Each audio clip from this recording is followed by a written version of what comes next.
yung bloodbath na pinapangako, na bloodbath po si Madriaga. Siya po yung na bloodbath, pati yung mga miyembro ng House Justice Committee, sila pa yung na bloodbath. Kasi bago pa man gumawa ng opisyal or legal na hakbang si VP Sara, pasinungalingan na po siya ng kung sino-sinong tao. Attorney Panelo, inimbita ka namin dito dahil itong, siyempre, yung pinangako sa atin na bloodbath ni Luisto sa Committee on Justice ay ang kanyang star witness na si Madriaga Ramil. Madriaga, with address in BJMP. Ano ito? Ay, preso. Preso pala ito sa BJMP. Bagong diwa. Detainee akusado sa kidnapping for ransom. At sumikat ito si Madriaga dahil nag-file siya ng affidavit sa House Committee on Justice na sinabi niya siya ang pinadistribute ni VP Sara Duterte ng 125 million sa iba-ibang may mall, may parang yun daw ang confidential funds. So, Attorney Panelo, sinabi ba ni Madriaga kung bakit naman daw siya binigyan ng ganyang klaseng kumpiyansa? You know, grabe namang trust and confidence yun. Empleyado ba ito ni VP Sara noon? Ay, hindi po. Pero balikan ko lang po yung sinabi nyo na yung bloodbath na pinapangako, na bloodbath po si Madriaga. Siya po yung na bloodbath, pati yung mga miyembro ng House Justice Committee, sila pa yung na bloodbath. Kasi bago pa man gumawa ng opisyal or legal na hakbang si VP Sara, pasinungalingan na po siya ng kung sino-sinong tao. Example? Katulad po ni Tanya Gaisano Lee, yung totoo pong may-ari ng painting na tinukoy ni Ramil Madriaga, na bigay daw niya kay VP Sara. Sabi niya, pinagawa niya doon sa scholar niya mula ng Laguna. Wow, pero lumabas po itong si Tanya Gaisano Lee. Sinabi niya, ako po ang nag-paint niyan at ako din po ang nagbigay niyan kay VP Sara. At diba binigyan din ako ni Madriaga niyan? Mga anak, nasan yung binigay na painting sa akin ni Madriaga? Aba, yan bang picture na yan ni VP Sara? Totoo yan? Na nakatingin dyan sa painting. Kasi bigay yan ni Miss Gaisano. Yan yung original. Yes, yan po. Yung picture po kasama si VP Sara, yan po ay galing sa official Facebook account ni VP Sara. Ni pinost yan. Kaya Pinost dyan. yan Nung ni sinasabi VP niya, Sara. siya nagbigay niyan. Sabi ni Tanya Gaisano Lee, yung artist. Hindi nga, pero sabi ni Madriaga, siya daw ang nagbigay niyan. Opo. Tapos, sabi ng painter, Sabi ng painter, ako gumawa niyan, hindi ako scholar mula from Laguna, artist po siya based in Davao City. Mayaman yun. Gaisano yun eh. Diba? Parang meron akong dyan. Meron ba? Yung binigay sa akin? Mamaya pakita ko, yan no! Sabi ko na sa inyo eh. Di ba? Alam mo, kami ni Ramil Madriaga, Close kayo. Close kami niyan. Oo. Close kami niyan kasi yan yung bodyguard ba? Yan. Kaya binigyan niya rin ako ng ganyang painting. Mga kababayan, baka gusto nyo, maglagay din kayo ng mukha nyo dyan sa painting ni Madriaga at i-post nyo sa Facebook nyo. Katuwaan lang po, katuwaan lang. Yung susunod na bumasag kay Ramil Madriaga, 2 tao na taon nang nagbabangayan, si Senator Amy Marcos, pati si Yuse Claire Castro. Ganon kasinungaling si Ramil Madriaga na napagkasundo niya itong 2 to para sabihin na hindi totoo yung sinasabi ni Ramil Madriaga na may term sharing di umano na agreement between PRRD and PBBM. So sabi ni Auntie Claire, hindi yan totoo na may term sharing. Kasi sabi ni Madriaga, he was party or privy to that information dahil sinabi daw ni PRD ni Digong sa kanya na papayag lang si Sara na mag-VP kung may term sharing. Ngayon sabi ni Attorney Claire, hindi totoo yan. Sabi rin ni Senator Amy, hindi rin siya sabi totoo. din ni kasi ang pagkaalam ko ako, first-hand information first-hand information. Nung pinag-usapan nilang yan, 4 lang sila nandyan sa loob ng kwarto. Si Amy was one of them. Nung kino-convince nila si Vice President Sara Duterte na tumakbong presidente or tumakbong Vice President. Walang conditions si VP Sara doon. Walang conditions sa kanila. Kaya mo, guilty si Amy. Guilty si Amy. Yang niya siya dahil kung hindi sa kinumbinsi niya, baka hindi nga nangyari ito. Kasi, hindi naman totoo na talagang gustong-gusto ni VP Sara noon magpresidente. Di ba? Kita mo, nag-vice president lang nga eh. At saka napanood ko yung attorney Paulo na yung interview ng lawyer niya sa kay Pinky Webb. Na when Pinky Webb na nagtatanong si Pinky Webb about dun sa affidavit na sinabi ni Ramil Madriaga na ang tawag nito may term sharing. Sabi ng lawyer niya, nagsisinungaling daw. Bakit daw sabihin ni Senator Amy nagsisinungaling si Madriaga samantalang wala naman siya doon. So, kinorek siya ni Pinky Webb. Sabi niya, wait lang, parang something like that, no? Nasa affidavit niya, sinabi niya, Senator Amy was there, BBM and BP Sara. So from there, talagang galit na galit si Senator Amy. So parang ang tinry niya pang pagtakpan. Oh yes, biglang gumano siya. So when you try to think about it, they're really trying to cover up yung mga butas at kamalian doon sa affidavit niya, no? Attorney, ano pa yung ibang kapalpakan ni Madriaga dito? Okay, so pati yung sabi ni Ramil Madriaga, nung December 20 daw, 12 midnight, naghatid siya ng pera ng isang duffel bag containing 30 to 35 million sa isang bar. Ang pangalan ng bar, Nomo Basho, dyan sa Tomas Morato. I watched that. Yung may-ari ng bar, si Edward Chico, actually yung asawa niya, lumabas sila at pinakita nila sa Facebook kung ano yung itsura ng bar nila. Sikip para siguro. napakasikip. At tsaka, nagpakita sila ng pruweba na imposible yung sinasabi niya kasi nung December 20 ay merong exclusive Christmas party doon sa Nomo Basho. So, imposible po yung sinasabi niya na number one, nandun po si Reynold Monsayak dahil hindi niya po kaano-ano yung nag-party nung gabing yon.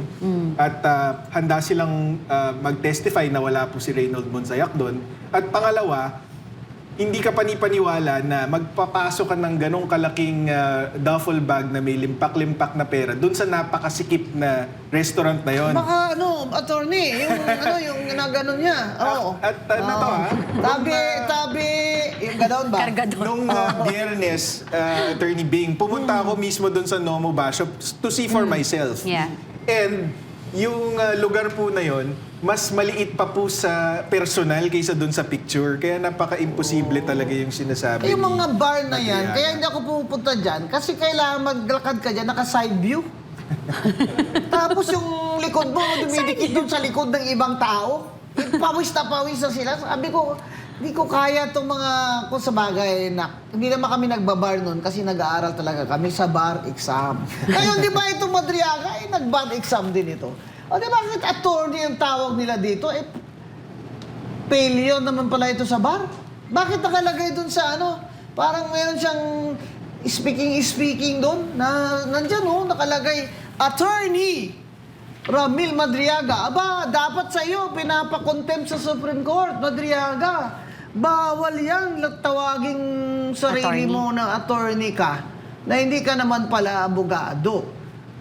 Kaya alam mo kasi, kung abogado sana ito, mga kababayan, mas mahirap magsinungaling ito eh. Matatakot ito madisbar eh. Kaya lang hindi nga pumasa sa bar. Kaya kayo, huwag nyo naman sabihin na dahil lang sinabi ni BP Sara na ganito yung grade niya sa bar, sasagutin nyo na hindi naman yan ang batayan ng magaling na abogado. Chos! Pasan nyo muna ang bar bago kayo makipag-ano dyan. Para naman kayong, oo nga, nag-top nga kayo sa bar. Pero anong ginawa nyo? Look, private practice kayo eh. Hindi naman sa kasi nag-private practice din naman ako sa Akran. Doon ako nagsimula for training eh. Pero wala kayong serbisyo sa tao.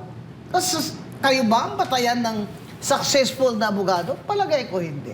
Kaya alam nyo, yung masasabi kayo na, hindi naman yan batayan, dahil pumasa. Pag hindi naman pumasa, kagaya ni Lenny, sasabihin niya na naman, take 2. Talagang wala na Walang kami lusot. mga abogadong paglalagyan sa inyo. Kahit kayong mga hindi abogado, tumigil nga kayo dyan, ha?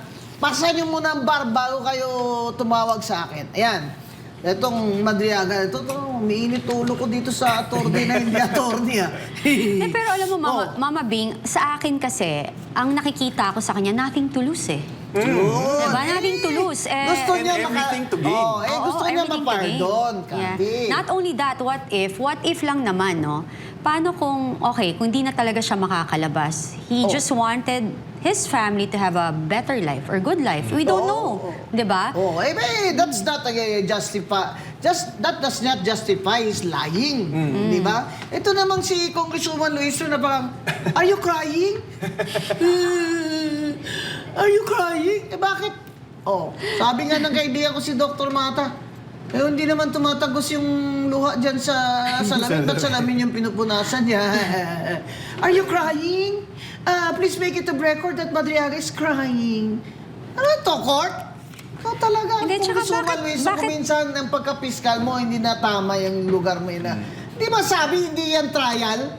Bakit ginagawa mo dyan trial para kang piskal dyan na, are you crying? Please make it a record that Madriaga is crying. Sana you make it also a record that Congressman Paulo Parcoleta was objecting. Instead, pina-strike mo off the record yung sa congressman. Tapos yung crocodile tears ni Madriaga, pinapalagay mo sa record. Ano ba talaga? Ikaw talaga, Congressman Luistro, ha? Siguro nakabalik na dyan si Martin, yung boss mo. Kaya ganyan ka pasikat ka dyan. Mama, wag mo na akong ma'am. Sa sunod, mag-attend na ako dyan ng hearing nyo, ha? Para next time sana, ma'am, ito lang naman akin, ha? Di naman ninyo ako pinaupo dyan, eh. Kasi takot si Martin sa akin, kaya hindi niya ako pinaupo dyan, eh. Pati yung aming substitute na inutos na ng Supreme Court sa P3PWD, na nanalo naman talaga kami, hindi niya pa rin pinaupo. Pero eto yun lang masasabi ko, ma'am. Sa iyo, ha? Congresswoman Luistro. Bakit yung rules dyan sa Committee on Justice, hindi na namin alam kung totoong rules ba yan o gawa-gawa mo lang? Kasi, bakit kasi? Pati vice chair mo, na si Congresswoman Jennifer ano ba yun? Lagbay?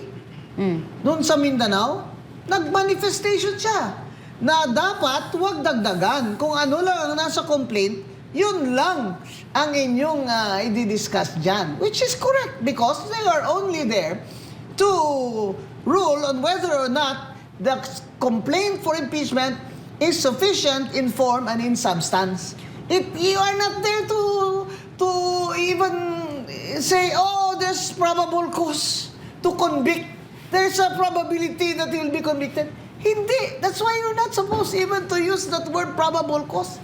Sufficiency in substance, meaning the allegations are there and the annexes are there, and Congressman Erice and Justice Ascuna correctly pointed out, and Congressman Rufus Rodriguez, that it should not be a fishing expedition.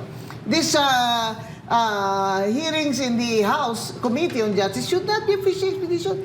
If it is not in the complaint, the committee is not supposed to gather evidence for the complainant.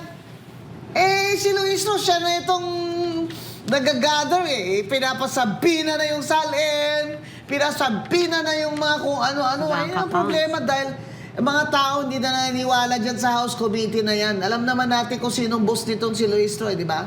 Si Martin Luther King Romualdez. Balik tayo kay Madriaga, Attorney Pao. Comment lang ako doon sa procedure na ginawa nila. Attorney Bing, isipin mo, buong linggo leading up to the hearing, kinukutya nila si VP or china-challenge nila na punta ka rito para ma-confront mo yung si Madriaga, mapatunayan mo dito na nagsisinungaling siya. Bakit? Trial ba yan? Bakit mo pumuntayan ng complainant ang respondent dyan? Yun nga, Attorney Bing, kung napansin mo nung hearing last week, kahit yung miyembro mismo ng House Justice Committee na gustong mag-probing questions to test his credibility, hindi Ayaw. naman pinayagan. So ano palang punto napupunta si VP Sara doon para kumprontahin tong si Madriaga. Eh, hindi naman pala siya makakapagtanong ng At posing saka question. it is her right. Whether or not she will appear there, that is her right. Huwag niyo sasabihin na, talagang guilty ito, kaya ayaw niya pumasok dito. Eh, pambira naman kayo. Bakit naman ako papasok sa Lions Den? Ano ako, tanga? Pero tingnan niyo naman ang ginagawa niyo dyan, kayong mga majority dyan. Wala na kayong kortesiya sa mga kasama niyo. Abay, kung ako dyan, dami ko nang kaaway sa inyo. Doon na tayo sa flagpole talaga mag-aaway. Bakit? Eh, courtesy yan eh. Kahit sa Court of Law, Congresswoman Luistro, kung ano man objection dyan, na hindi naman talaga to be strict, hindi objection na sobra na or talagang overruled, eh, the judge will say, let it remain in the records. It is set to the credibility of the witness. Pero ikaw, pinastrike mo off the record ang manifestation of cess at objection ng kapwa mo, congressman. Yan talaga. Sumusobra na kayo dyan. Kaya dapat yung house rules ng committee na yan, ilabas nyo at kailangan si Luistro ay mag-stick din sa rules. Iakyat nyo na yung impeachment na yan. Kung masyado kayong atat na ipa-impeach si BP Sara, iakyat nyo na sa Senado. Please lang. Tama na. Tama na propaganda nyo dyan at fishing expedition. Character. Pinapak nyo eh. Assassination. Paolo, pinapak nila yung complaint nyo. Anong kulang dyan? Ipasok. Anong kulang dyan? Ipasok. Tingnan mo na ang ginagawa ni Congressman, my former student, Terry Ridon. Mama Bing, at saka diba? Attorney Paolo, what do you think about it na sa ginagawa nila, di parang binigyan nila ng dahilan ng Supreme Court ulit pag inakyat yan doon na hindi na naman matuloy ang impeachment. Basta Kasi ng due ang dami lang process. bawal na ginagawa ngayon, di ba? Eh, well, ang komentaryo ko dyan is, paano kasi takot sila sa patas na labanan? Kasi alam nilang hindi nila matatalo si VP Sara sa patas na labanan, whether sa impeachment o sa eleksyon. Kaya sila nagkakandara pa na Siraan siya. siraan siya, na mag-fishing expedition para mag-imbento ng ebidensya. Yun ang totoong dahilan dyan. At alam nilang wala silang ganong pagkakataon sa Senado. Ito pa, Attorney Paolo, ako bakit talaga kalukuhan itong proceedings si Luistro eh. Biro mo, allowed ba yun na si Chua, I just searched him, abogado pala ito si Chua. Talaga? Oo, abogado daw. Abogado nga siguro kasi ginugol ko eh. Yung si Chua, meron ba tayong picture dyan ni Chua? Ayan. Eh, meron pa siyang dalawang duffel bag. I-introduce niya sa evidence yung dalawang duffel bag na hindi naman yun ang dinala ni Madriaga doon. Hindi naman yun naka-attach yung pictures na yun sa Basta lang dala si Chua doon for effects na ito ba, ganito ba kaliit, kalaki ang duffel bag na pinaglaman ng 35 million? Ay hindi po. Nung sinabi ni Madriaga na hindi, sabi niya, ay ito, what about this one? Alam mo, Attorney Congressman Chua, kung sa husgado, umarap ka sa akin, ganyan ka, lalampaso kita.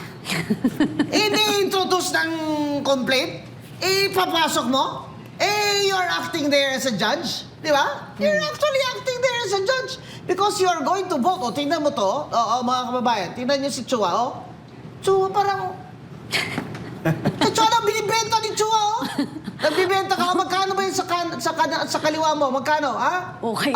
Ano? 1.5? Masyado nang mahal yan. Yung walang pangalan? 800? Yan na lang amin. Alin ba dyan talaga? Ang binibenta mo, ay isusoli mo na. Wala raw bumili. Walang bumili. Talaga ito si Attorney Chua. Sana magharap tayong dalawa sa husgado someday. Yan ang wish ko lang. At nakakaya sa Adidas na ang nilagay mo dyan, peke na bag! Nakakuha ko sa Adidas. Black ito eh. Peke na bag yung Adidas na yan. Nilagay mo dyan. Ano ka ba? Congressman Chua. Masyado siguro talagang atat na atat mag-blood-blood. Blood. nababalatan sila, Attorney Paulo, no? Sa napanood natin sa nakaraang hearing, kitang-kita natin na ang kanilang layunin ay siraan, i-character assassinate, i-malign ang ating Vice Presidente. Kasi tama ka, kasi hindi nila magagawang labanan siya sa patas na labanan. Kaya nga, sa mga kababayan, kaya nga po si VP Sara hindi humaharap kasi gusto niya isampa na yung kaso, dun siya sasagot. Hindi katulad nito na mala pelikula ang ginagawa, na merong pang script, meron pa tayong best actor, may mananalong pang FAMAS and all, di ba? Talagang iba-iba yung laban nila eh. Kasi they really wanted na ma-psych nila or ma-brainwash nila ang tao na ganito si VP Sara. And you know, maganda yung ginagawa ni VP Sara na hindi umarap. Kasi ba't kaharap? Sa alam mo naman na ang gagawin lang sa ibababoyan, tsaka kitang-kita nyo naman dyan sa Congress. Anong ginagawa nila pag meron lang magki-question? Alam mo yung nakakatawa? Oh. Yung sinasabi ng witness, ang dami-daming sinasabi. Tapos Pero ito, pag tinatanong mo, bawal. binisita pa daw siya ni VP Sara doon. Sino ba tong gwapo na ito at bibistahin ng Vice Presidente? Actually, Attorney Bing, dun sa usapin na yon, pang ilang version na yan ng kwento kasi nagbago-bago na. Ang unang kwento niyan ni Madriaga, according to Attorney Palad, ay binisita daw si Madriaga sa kulungan ni VP Sara para pigilan na mag-testify. Yun ang unang labas nila nung December pa lang. Ang problema, wala pang isang linggo, lumabas na agad si Secretary John Vic Remulla para pasinungalingan yon. Ang sabi niya, hindi binisita ni VP Sara si Madriaga. Ang binisita niya, si Congressman Teves. Si Arne. Oo. So ngayon na nahuli na siya sa kasinungalingan niya, bago na naman yung version niya. Ang sabi niya, hindi siya talaga binisita ni VP Sara, kundi dumaan lang daw si VP Sara, tapos nag-hi. Tapos, pinatawag daw si Madriaga ng jail warden. May telepono daw. Inabutan ng telepono, tinatanong, tapos yung sa telepono daw, si VP Sara daw yung boses sa kabilang dulo ng linya. So, Dapat ipasabi na nila itong jail warden. At saka Diyan ba yung ba telepono, warden yan? ipa-forensic. hindi, pero pabago-bago kasi siya ng kwento kasi puro kasinungalingan nga ang sinasabi nito. Parang yung painting, ang sabi, ako nagbigay niyan. Nung lumabas si Tanya Gaisano Lee, iba na. Parang inutusan daw siya ni VP Sara na magkopyahin yung painting na yon. So pinapakomento ako, ang sabi ko, final na ba talaga yung kwento na yan? Kasi hanggat Ang daming verses. papalit ng papalit. So antayin na lang namin yung final version bago namin sagutin yan.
At saka, it's already a attorney. You may not want to say it, pero I will say it. This is already a done deal. Itong sinatawag natin na kangaroo courts. Bakit kaya kangaroo sinatawag pag ang kangaroo court? Anyway, from what you see, mga kababayan, na ang proseso dito ay masyado na pong partisan. Wala na pong fairness tsaka impartiality. At na-feel yan unang-una ni Congressman Paulo Marcoleta. Alata na po yan. Kaya ngayon, magtataka sila bakit ang mga abogado ni VP Sara at si VP Sara ay umakyat na naman sa Supreme Court to question the due process requirement in the Committee on Justice. Bakit kayo magtataka? Talaga namang kahit sinong manonood sa inyo, halata naman na kahit kapwa nyo, Congressman, ay ipapastrike off from the records ang kanyang objection o manifestation. Buti na lang yung Vice Chair na si Congresswoman Jennifer letter L from Mindanao, ang objection niya was in the form of a manifestation na sinasabi niya na dapat yung complaint lang ang titingnan natin. Hindi na tayo pwedeng magdagdag nang wala sa complaint. O yun, bakit niya hindi pinastrike from the records? That's exactly what Paulo Marcoleta was also saying. Pero hindi niya pinastrike off kasi vice chair niya sa Committee on Justice, di ba? Part ng majority. Attorney din pala yun. At mukhang first termer itong Congresswoman Jennifer. Lagbay. Lagbay. Yun. Kaya makikita na walang impartiality. Walang fairness, which is a number one requirement of due process under the Constitution. Yes, correct. Is that any agency or body that will make decisions must be impartial and must be fair, di ba? And follow the appropriate procedural rules. Dagdagan ko lang, Attorney Bing. So, tama yung sinabi mo yung fairness Kasi ang hinihirit ng mga miyembro ng House Justice Committee, sumusunod kami sa due process, naghihiring na nga tayo, inimbitahan ka na nga dito Pero kaya naman talaga may due process para may fairness. Kung sumunod ka nga sa due process, sumunod ka sa procedure, binigyan mo ng pagkakataon sa magot, pero yet, hindi patas yung nangyayari dyan sa hearings sa House Justice Committee, wala pa talagang due process. Kaya yun ang gusto po nating makita na sana madulog sa Supreme Court, yung issue ng fairness. Oo, and I hope the Supreme Court will act on it in the appropriate time naman. Wag naman yung aning ko pa ang damo kung patay na ang kabayo. But based on what the Supreme Court ruled in the first impeachment case, it was timely naman yung paglabas nila ng desisyon na yan. At saka, masabi ko lang under fire si Senior Associate Justice Leonen dahil hindi ba siya rin yung punente doon sa first impeachment case. So, under fire siya ngayon dahil he required the SARO doon sa hearings on the budget, which was, I think, ongoing now also. So, makikita mo talaga ang kamay ng mga ng politika, di ba? Ano pa, Attorney Panelo or Paulo, ang mga indications na itong si Madriaga nagsisinungaling? Dun sa mga critical na aligasyon laban kay VP Sara at kay dating Pangulong Duterte, wala siyang ebidensya. Diba? Ang ebidensya lang niya is itong mga picture at mga video nung kampanya. Napakaraming tao po ang merong ganong picture kay VP Sara. Tapos, actually, kahit dagdagan ko lang yung mga nagpasinungaling sa kanya right after siya mag-testify, meron ding mga taga-Lubao, Pampanga na nagsabing hindi totoo or imposible yung sinasabi niya na nagdeposito siya ng malaking halaga sa isang bangko sa loob ng mall sa Lubao, Pampanga dahil wala naman palang mall sa Lubao, Pampanga. Land bank, Meron pang land bank managers checks na medyo questionable kasi ito nakita ko lang at hindi ko pa na-verify ito personally, pero ang sabi po ni Attorney Vic Rodriguez nung nagpadala po siya ng tao sa branch na yan, itong Dishud branch ng Land Bank, wala naman daw pong branch na gano'n. ATM lang po ang meron sa Dishud. Wala pong bangko dyan sa Dishud. Attorney Paolo, another perjury case na naman yun. Yun po ang rinekomenda natin kay VP Sara at mukhang doon po tayo papunta. Oo, Panibagong perjury complaint laban kay Hinahayaan mo lang ito si Madriaga. Madriaga. Akala niya, he can just do this without any consequence sa kanya. Kasi total naman, nandiyan na siya sa kulungan. Paano pa nga bang mangyayari sa kanya, di ba? Pero hinahabol nito, pardon eh. Then, tsaka, Tsaka, go. Dagdag ko lang na hindi po haka-haka na ito yung motibo niya para makalabas ng kulungan. Meron po tayong ebidensya nito. Meron siyang text message, si Madriaga, papunta kay Lieutenant Colonel Nolasco, Lieutenant Colonel Dennis Nolasco. Ang sinasabi niya doon, Nolasco, sabihin mo na lang na sa akin mo binigay yung confidential funds at ako na lang magpapaliwanag kung saan ko dinala. Huwag ka mag-aalala sa akin kasi makakalabas ako ng kulungan, magiging state witness ako. So yun po yung pruweba po natin. Hindi May po tayo evidence. naghahaka-haka dito na nakakulong siya, baka gusto niya makalabas. Meron pong pruweba nito. At doon po sa counter affidavit niya, doon sa perjury complaint na final sa kanya ni VP Sara, hindi niya po in-address ito. Kasi hindi niya po kayang i-address. Tama.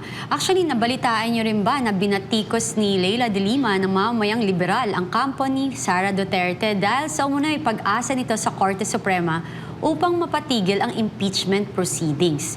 Tinawag niya ito na judicial overreach at pabirong tinukoy ang Korte Suprema bilang Sara's Court. Bakit naman ganon? Nauna nang idineklara ng Korte Suprema kasi nalabag sa konstitusyon ng mga impeachment case laban kay Duterte dahil sa technicality kaugnay ng one-year rule.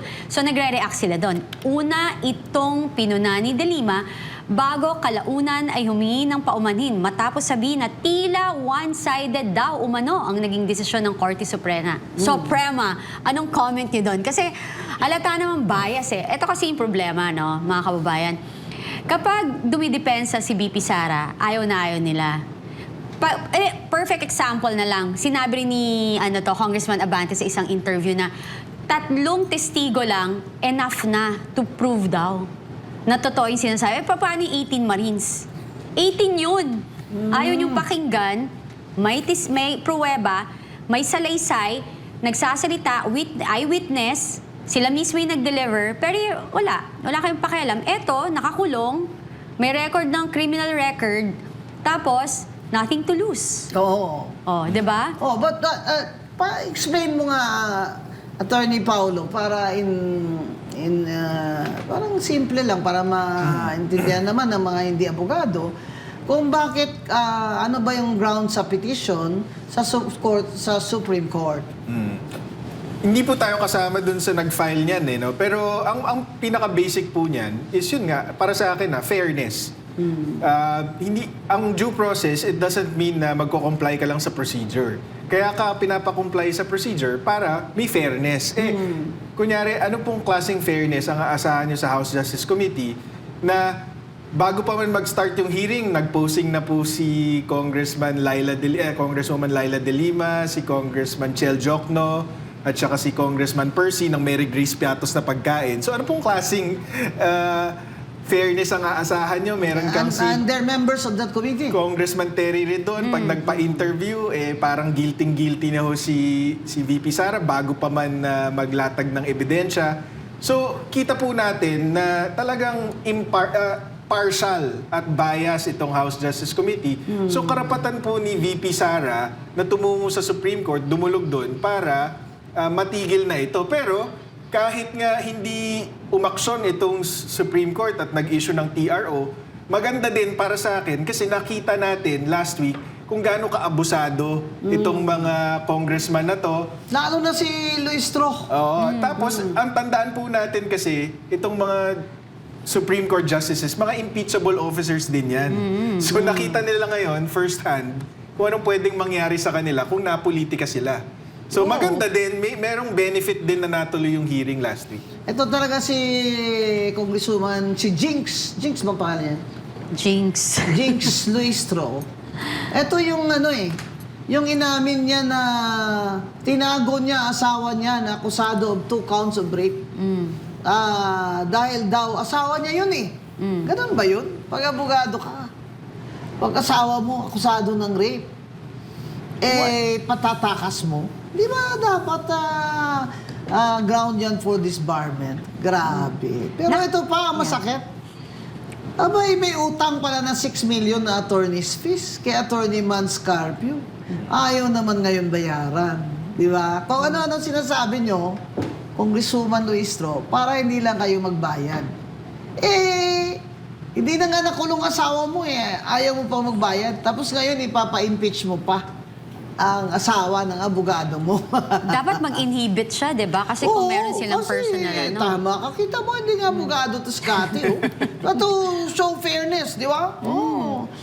Baka sabihin naman na kampi ka kay BP Sara dahil abogado mong si Mans, di ba? Attorney Carpio. Hindi eh. Talagang pakapalan na lang ito eh. Mahirap talaga sa Pilipinas ngayon, mga kababayan. Na ang ating House of Representatives ay napakababa na po ang tingin ng mga tao sa kanila. Siguro nga, yung mga number 8 nila na plaka ay pinagtatanggal na nila. Dapat. Kasi galit na mga tao, na habang gutom ang tao, sila ay maragya ang kanilang mga buhay. Yan. Alam mo ba, Mama Bing, humiling din ang abogado ni Ramil Madriaga sa Office of the Ombudsman na imbestigahan daw din ang pagkakasangkot ng isa sa mga prosecutor nito sa umano'y partisan political activities na maaring magresulta sa kasong kriminal at administratibo. Nagtungo sa Office of the Ombudsman ang kampo ni Madriaga at isinumite ang supplemental affidavit na binasa nito sa House Justice Committee sa pagpapatuloy na impeachment proceeding laban sa Vice Presidente. Pinaliwanag ni Atty. Raymond Palad, isa sa mga abogado ni Madriaga, na ang pagsusumite ng supplemental affidavit ay kaugnay ng show cause order ng Ombudsman laban kay Ryan Ray Kilala, isang Assistant Special Prosecutor. Pinapaliwanag kasi si Kilala sa mga aligasyon laban sa kanya, kabilang ang umay pagtanggap ng malaking halaga ng pera. Anong masasabi mo dito? May binigay Attorney bang pera, Paolo Attorney Panelo. May binigay bang pera kay Attorney Kilala? Sabi ni Madriaga, may binigay pa siya? Nakausap po natin si Attorney Ryan Kilala at sabi po niya ay hindi po totoo yung mga parata niya. Anyway, considering the source, malamang hindi po totoo yan, di ba? Correct. Oo, At saka laway lang po ang puhunan ni Madriaga. Wala naman po siyang matibay. Hindi matibay, wala talaga siyang ebidensya. Tsaka yung the nerve of this Kilala na gawa-gawa ng ganitong kwento, no? Against Not lawyers. Kilala, the di ba? lawyer. Si Madriaga. No, I mean, ni Madriaga, Lawyer ni no? Madriaga. The nerve, ha? Talagang, ibig sabihin, may backer ito na malakas. Yan. At saka Kasi- nabalitaan ko rin yun eh. Na may backer. ang lawyer daw ni Madriaga is apparently lawyer din ni Ray Espinosa. Kerwin Yung- Espinosa. Kerwin ba? Kerwin Espinosa. Yung self-confessed drug lord ng Oo. Albuera ata siya. Yes. Oo. So, Wow. Tapos, itong si Madriaga, diba, sinasabi niya na bagman nga siya, di umano naghatid-hatid ng kung ano-anong pera.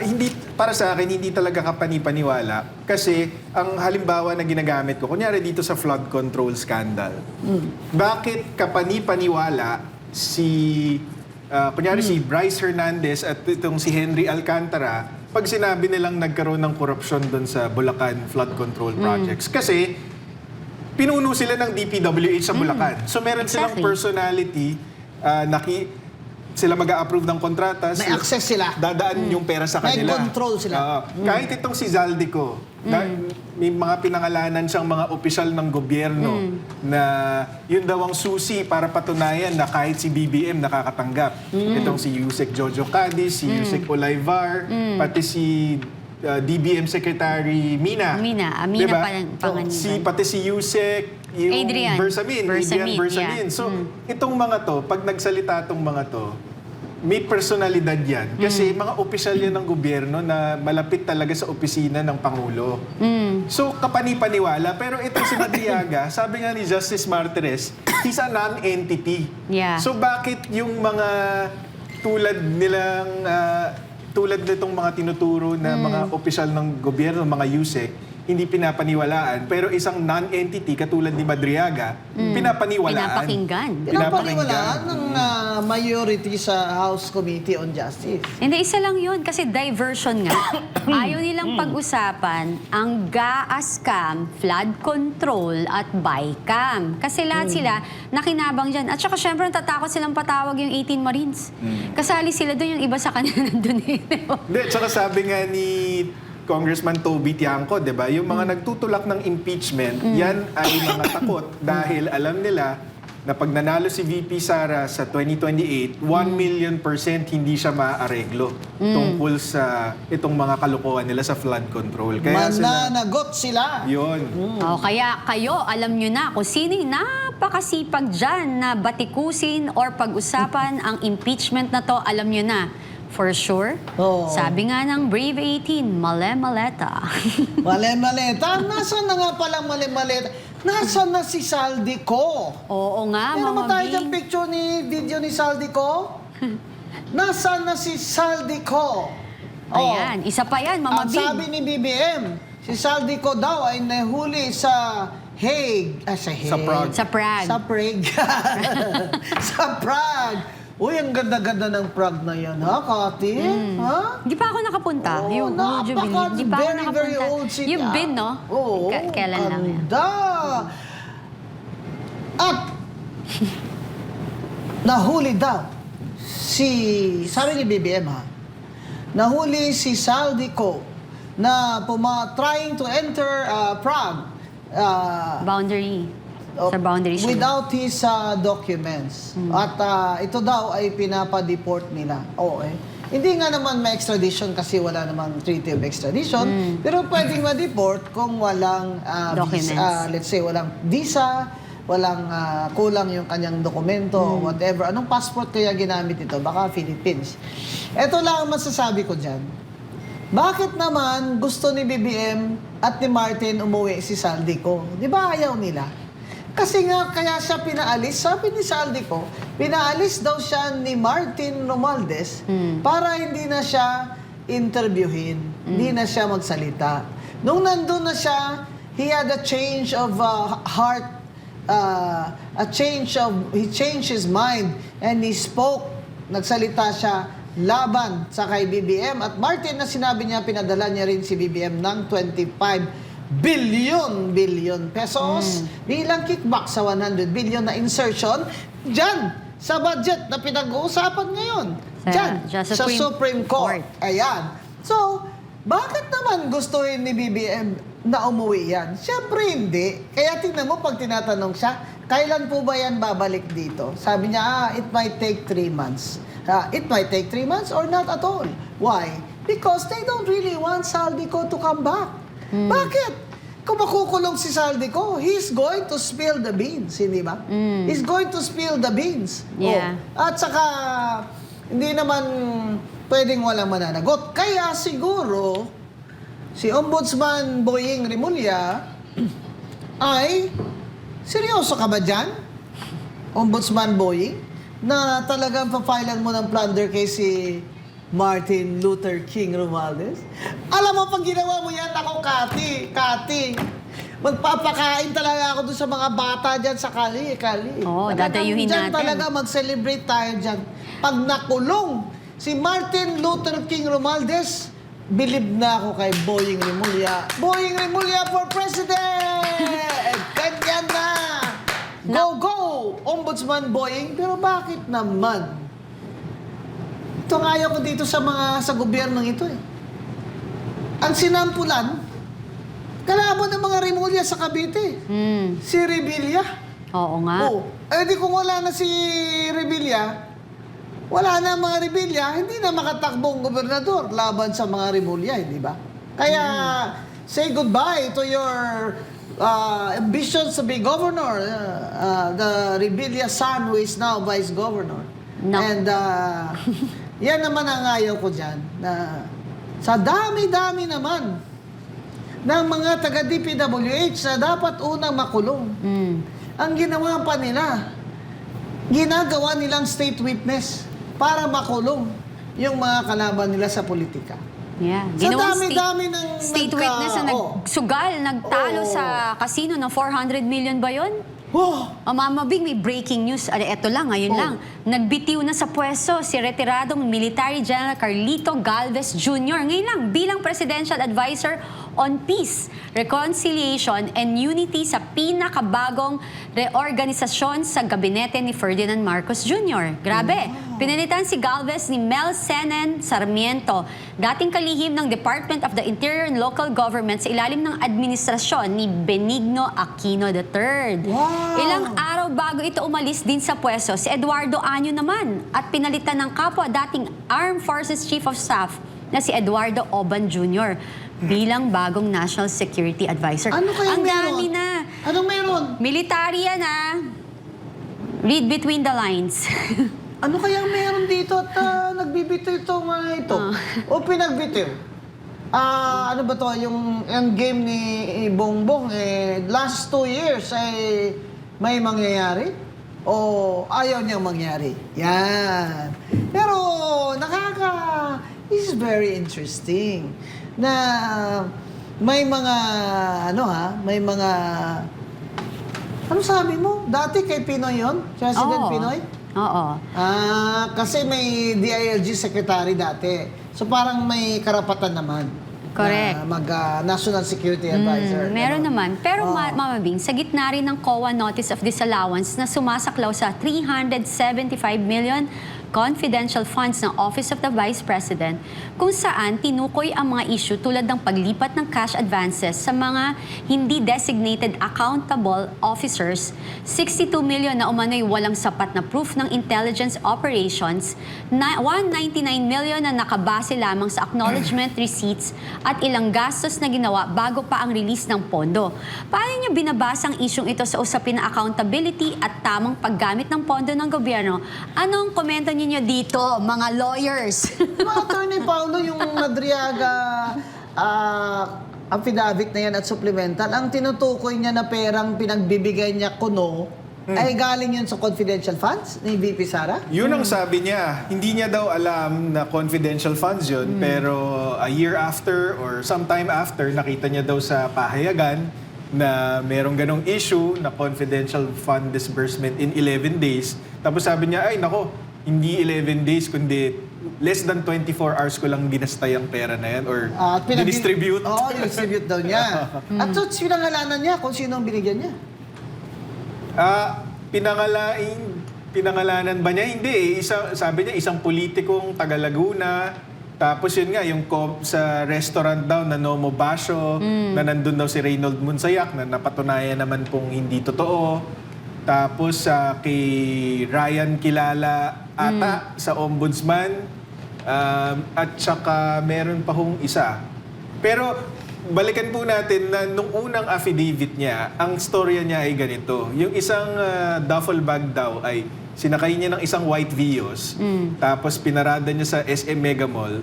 At a few days after daw, nakita niya na dinadrive ito ng asawa ni Ryan Kilala. Napasinungalingan po natin ito sa perjury complaint dahil itong asawa ni Ryan Kilala, hindi naman po nagmamaneho. Walang lisensya. Wala pong lisensya yan at nakakuha po tayo ng certification mula sa Land Transportation Office, LTO, na wala pong record itong si Ria Kilala na nagmamaneho. Kaya talagang sinungaling talaga.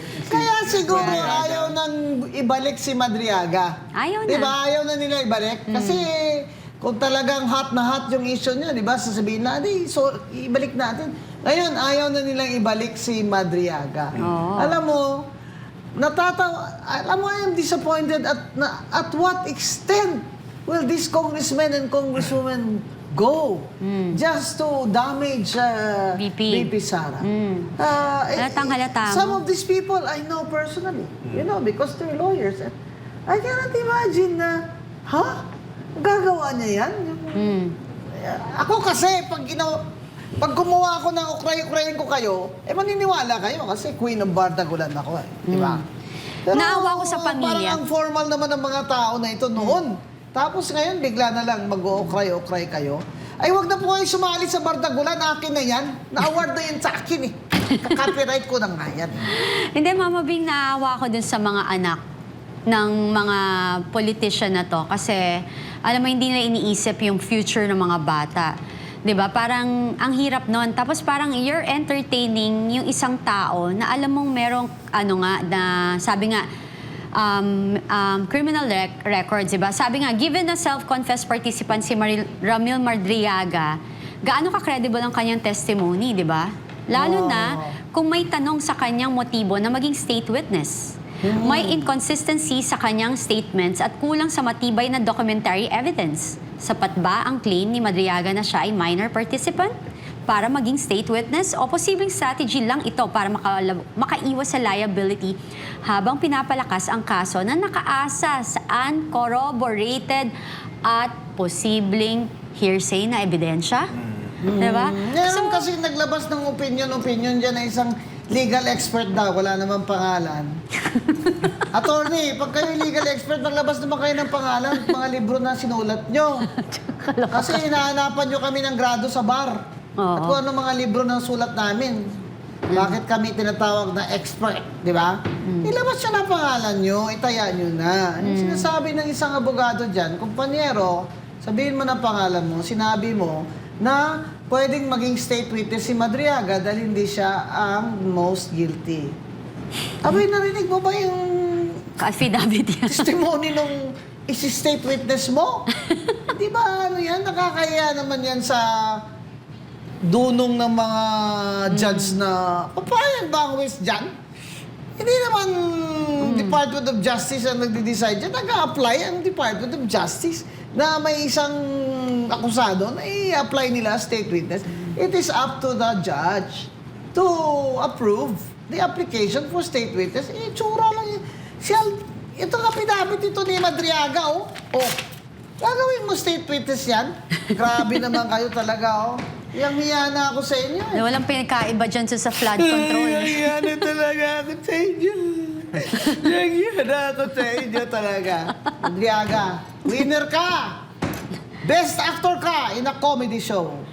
Ikaw, Attorney Paolo Panelo, anong tingin mo na, yung ikaw, while watching it, for sure natatawa ka in a way?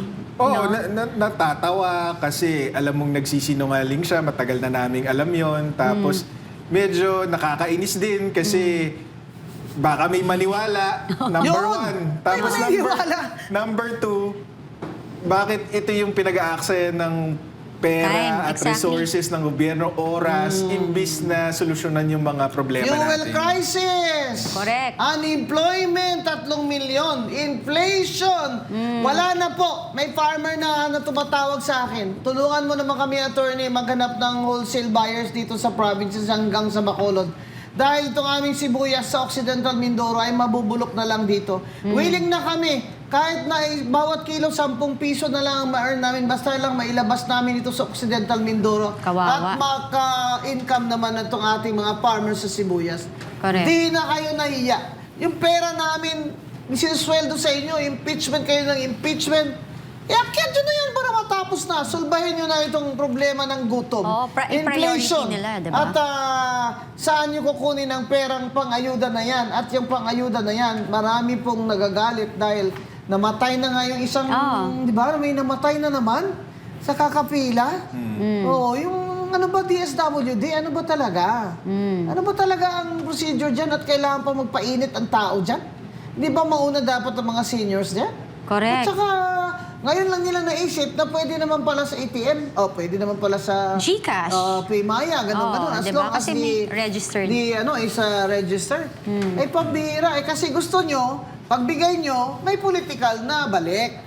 Kaya, taas daw ng survey ni BBM ngayon Kasi dami ba naman ng ayuda Hindi, kala ko ba, wala tayong pera, tapos hindi Oo. natin pwedeng bawasan ng tax kasi Kaya, we don't ayaw. have enough money. Pero parang ang narinig ko lang to at nabasa ko, if I'm not I don't know if I'm not mistaken, 8 billion para sa ayuda. Tapos labas la. Alam mo mga Bing, meron din may tanong din ako, anong basihan ba maipapaliwanag ang magkaibang pagtingin sa COA Notice of Disallowance kung saan ang 439.37 million case laban kay dating Pangulong Noynoy Aquino ay nananatiling under appeal at hindi humantong sa impeachment. Habang mga kasalukuyang COA findings laban sa Office of the Vice President ay isinasama sa impeachment complaint kahit hindi pa final ang proseso. Ano masasabi ninyo dito? Alam mo, Mama Bing, meron akong napanood this morning lang, no? Na apparently yung isang official ng COA, may asawa siyang parang party list. Kontraktor? Yes, narinig nyo ba yan? Oo. Kasi as in, while coming here, At parang may flood control. Yes, so parang yun, isa siya sa pumirma for this to be released noong April 10. Ha? Yes. Wow. I'll check it and I'll post it on Facebook. I actually shared it na. That I was think. my first opinion, in fact, na bakit ako tumutol dun sa first na impeachment. Sabi ko, yung confidential funds na yan, kung may hindi man na-liquidate, Hindi siya impeachable. At ma-disallow, ay sabi ko, it's not a ground for impeachment. Dahil aakyat pa yan hanggang Supreme Court at kung manalo ang COA dyan for the government to collect back all these expenses na hindi nila na-prove. It doesn't mean na illegal yung transaction. It only means na hindi yung mga evidence required by government procedures ay hindi nabigay. Kunyari, yung acknowledgement receipt, hindi pwede yun. Kailangan government voucher. Ay dati, mayor ako sumasakay kami ng taxi dito sa Maynila, natatawa yung taxi sa amin kasi meron kaming yellow na voucher na ang tagal na nito, 1988 hindi ka pa yata, hindi pa maputi buhok mo, Attorney Pao. May voucher na yellow, papirmayan namin sa taxi, pati driver's license yan, nililista namin. Di ba niyan nakaka-undignified naman yan? Na mayor ka, gaganon ka, pero ginawa ko yun. Kasi, paano ako ng aking transportation, hindi po ba? Yan po ang ibig sabihin ng mga disallowance na hindi tama yung mga resibo. Kunyari, acknowledgement receipt lang. Walang OR ng kumpanya. Di ba? Yung mga ganyan. So, kung yung disallowance po ni VP Sara ay nasa Commission on Audit na proper, yung tatlo ang nagde-decide, di ba? Yung mismong commission na. Pwede pa naman niyang ma-appeal yan sa Supreme Court. Kasi kagaya nung kay President Noynoy Aquino, kaya pending yan dahil in-appeal sa Supreme Court. Ngayon, pag natalo siya dyan, yung estate niya, ang ibabalik yan, di ba? Correct, Kasi babayaran siyempre, wala yan. na siya. Yun naman din ang ini-expect natin gagawin ng mga ni VP Sara. Na i-appeal niya yan all the way to the Supreme Court. Kaya ano naman ang masama niyan? Kung yan naman talaga ang procedure required by due process. Why? Because the Constitution says no one can be deprived of life, property, or liberty. Sabi ko, happiness, wala ba?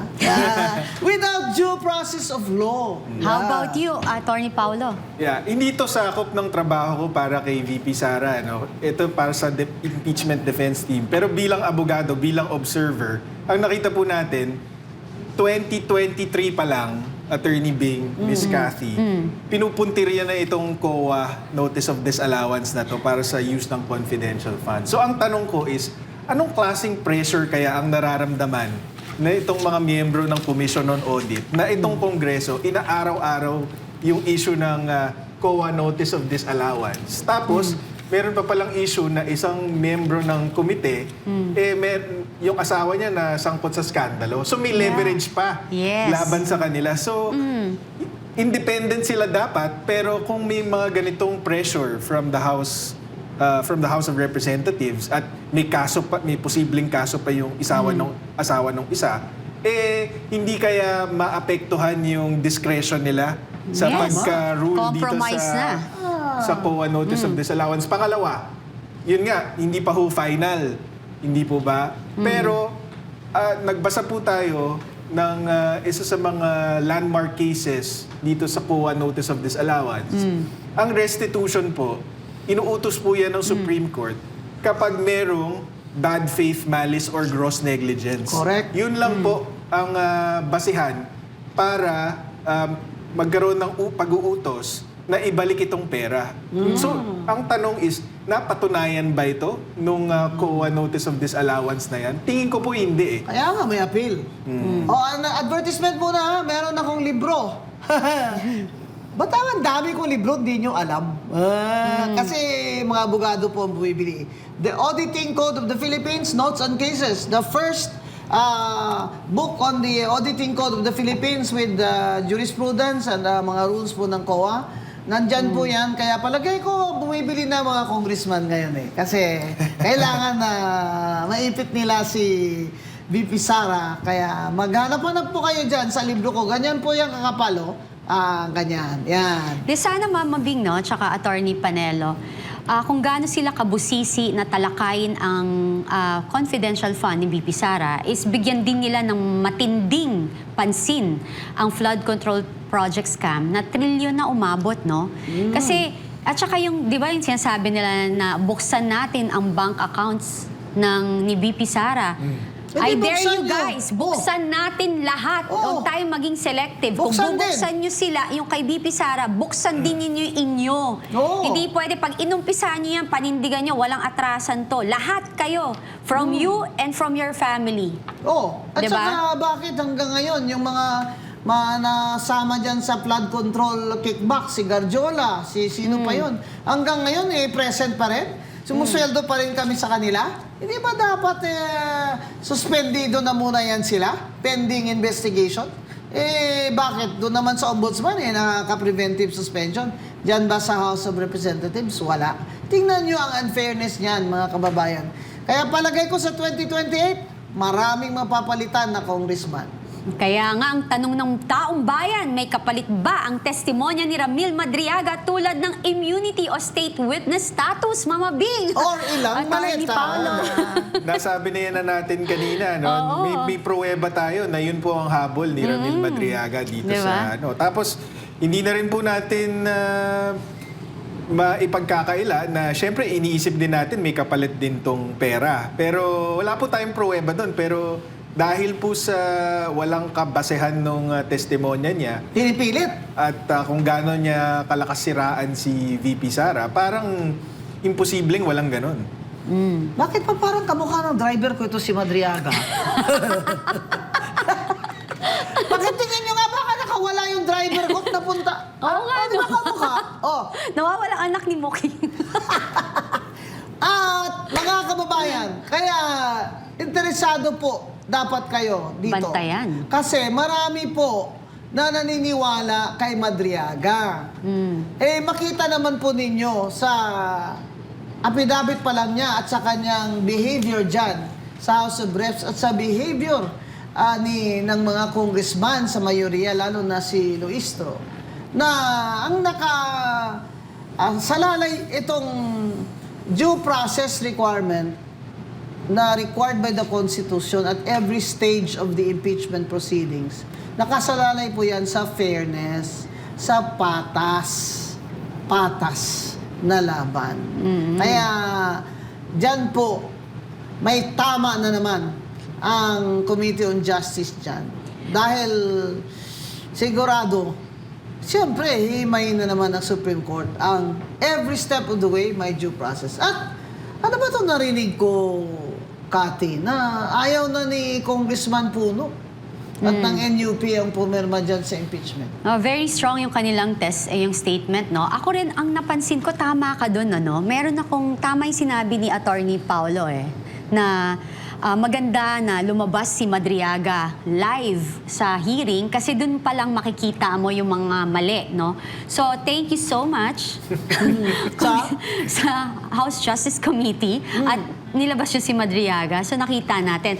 Eto nga, di ba, yung Madriaga allegation, may forum shopping ba sa Ombudsman, Kamara, or media? Public opinion ito no, Attorney Panelo. This is a play on public opinion. So Yeah. meron dalawang pong aspeto yan, legal tsaka itong public opinion. So sa legal, tingin ko, agree po ako dun sa strategy ng impeachment defense team na hindi na dumalo Lumabas, dyan, yeah. inakyat na lang po nila sa Supreme Court. Anyway, pre-judge na po yan, tapos na po, it's a done deal, ika nga.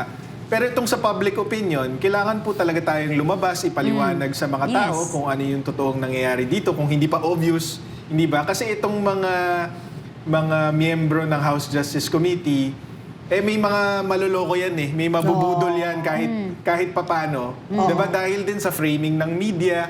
So talaga pong minabuti po natin na magpa-interview at umappear sa mga programang katulad ng programa nyo. So marami pong salamat sa Yes. pagkakataon na mabigyang linaw natin yung mga kasinungalingan ni Ramil Madriaga.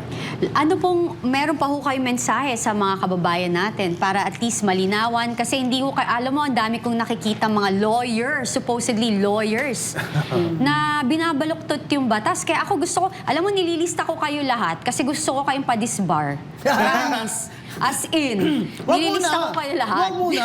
Kasi may election pa tayo eh. Di dapat lalo kasi binabaliktad nyo yung batas, binabali nyo, nagkakaroon kayo ng sariling prejudgment as abogado. Alam mo, hindi po ako lawyer, pero mahilig ko akong mag-research at magbasa, kaya ang labo-labo ng mata ko. So pag tinitingnan ko, nakakagalit eh.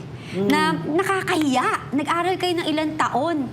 'Di ba? Tapos bababuyin nyo lang para magkano? Lalo na pag kayo ay congressman. Di ba? Yan, aggravating circumstance yan. Yeah. Yung congressman kayo, na abogado kayo, tapos ganyan kayo magtanong. Yung tanong nyo, obvious ba na may laman na, kumbaga sa dice ay loaded na yung dice niyo. Any parting words, Attorney Paulo? Ako, I can't speak for other lawyers, pero ako, masaya ako na ito yung trabaho ko, isang karangalan sa akin na ipagtanggol yung ikalawang Pangulo natin dahil naniniwala ako sa kakayahan niya. At saka, nasa panig kami ng katotohanan. Yun ang pinaka-importante para sa Pinakamadali. akin. So, napakadali po ng trabaho ko. Hindi ko po kailangan mag-imbento ng kwento, ng legal arguments dahil nasa totoo lang po ang panig ni VP Sara. Sa totoo lang. Dito ang usaping walang kinatatakutan. Walang paligoy-ligoy. Sa totoo lang. Sa panahon ng ingay, sa panahon ng maraming tanong, panahon na para marinig ang katotohanan. Sa totoo lang, ano ba talaga ang nangyayari sa ating bansa? At sa totoo lang, handa ba tayong harapin ang katotohanan? Sa totoo lang, Dito walang iwasan, walang paligoy-ligoy. diretsong usapan. Sa totoo lang.